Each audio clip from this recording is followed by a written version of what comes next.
Hello everyone. So last night we got a new episode of Extreme Sisters. Unfortunately, I was unable to podcast last week, but we got some new drama this week. We didn't get Bailey and Brooke or Anna and Lucy last night, but we did get some drama with the rest of the couple. So let's just jump right in. I'm George Mossey. This is my co-host Heather C.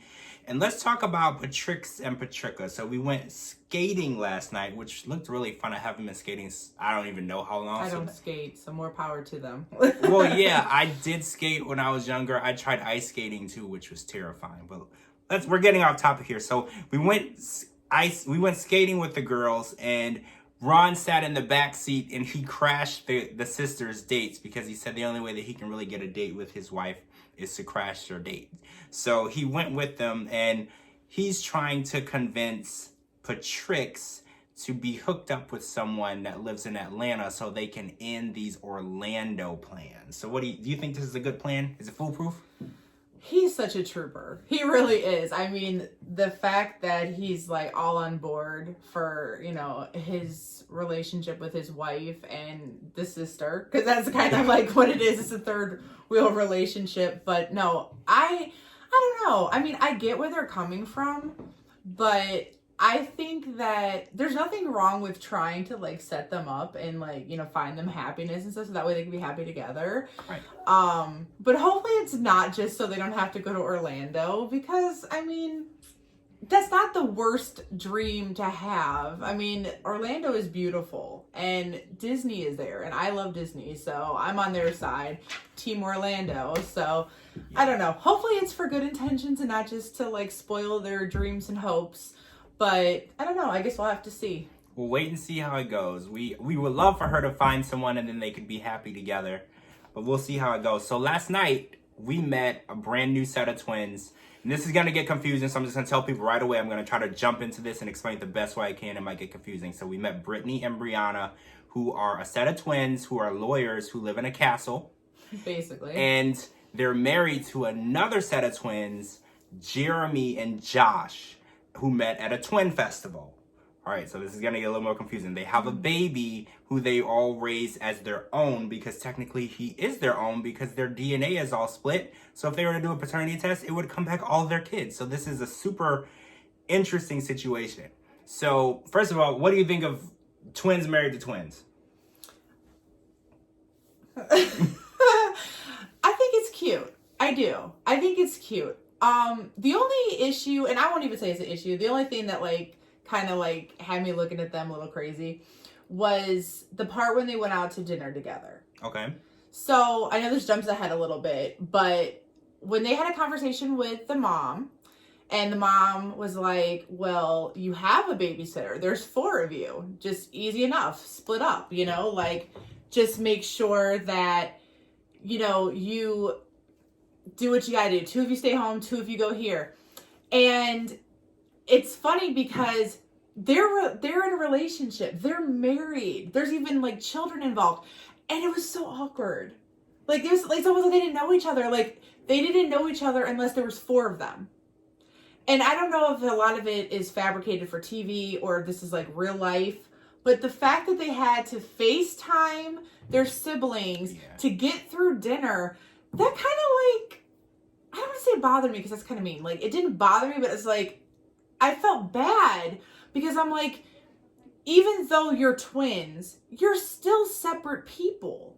Right. And you all have your own, inside you all breathe, you're all human beings. And it's the fact that you feel you can't even get through an hour dinner without having them on a FaceTime call, that was kind of sad. So like I said, I don't know how much of it's for TV or if that's, real, but that was the only thing. I mean, they're very interesting and I look forward to seeing more of them because maybe there's more to the story. Well, another sister is pregnant. Yeah. So there's another baby coming into the picture, and their home, which is a castle, is also a wedding venue that they rent out, and then they live on another part. There's just so much. There's so many layers to this story. They're like a real life Barbie and Ken. Yeah, it's times 2. Super exciting, and I can't wait to learn more about them. Next week, there's going to be a lot more about her pregnancy and doctor's visits and trying to explain it to their doctor. All right, so let's talk about Christina and Jessica. Oh, I love them. So Christina and Jessica, last week they had a huge fight at the barbecue. Yeah. And there was a lot of bad vibes, I think is how they described it. Yeah. So they went out to the woods and they had like a little ritual where they reconnected in the woods naked. Okay. And naked sister yoga. Right. And I was wondering, like, is that legal to be naked in the woods? And, you know, it was interesting. So they're also psychics. I know we covered this last week, but we didn't cover it on my podcast. They're both psychic and they have abilities to look into the future and see things that are going on. That's kind of cool. Which I think is amazing and interesting, and I wish that I could do that because I would save so much money being a psychic. So here's the issue. Christina and John have moved in together. Jessica doesn't know. And he's actually hidden all of his things in one of the bedrooms so she can't see it. So when she comes over, he pretends like he wasn't there and all this issue. And the problem is she doesn't like the fact that he's so much younger than her and she has children of her own and she just doesn't approve of him in general. I don't think it's any one specific thing about him. It's like he said it. It's just that him in general isn't the right fit for her sister in her eyes. So a huge fight took place. And I feel like the fight was justified based on the way the conversation went. How do you feel about that? Well, I really like these sisters. I think that out of all the sisters that are on this show, they're the ones that are like, they're really authentic and they actually want to be their own people. Yeah. Like, even though they could be like the last ones that we talked about and did everything in sync, they have different hairstyles.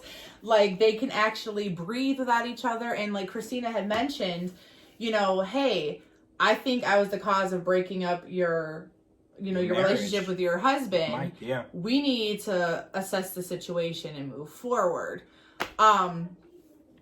Personally, I think that the way the relationship is going with John, I think that he needs to appreciate both sisters. I don't know where his anger stemmed from.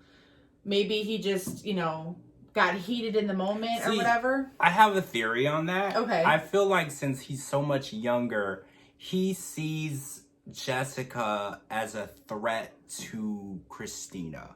Like, you know how you want when you're with someone, you want all of their attention. You want all of the attention on you. And I feel like he feels like he's sharing his girlfriend with her. And he doesn't want to share her. He wants her all to himself. And that's something that, you know, younger people want. They want things to themselves. They don't like to share. And I feel like he's not on board with sharing her and having her as part of his life. He wants his life with Christina, and then Jessica should be separate from that life. That's my theory. Well, I have so much more to say about this, but I think we should kick it to a part 2. All right, guys, we're going to come back and we're going to talk some more about Jessica and Christina and John. And then we're going to cover some stuff that happened last week that we didn't get to talk about as well. Thank you guys so much for joining us. I'm George Mossey. This is Heather C. Don't forget to follow us on Twitter and live tweet with us on Extreme Sisters every Sunday night. It's on After 90 Day Fiancé, and we would love to talk to you guys about it. And again, thank you so much for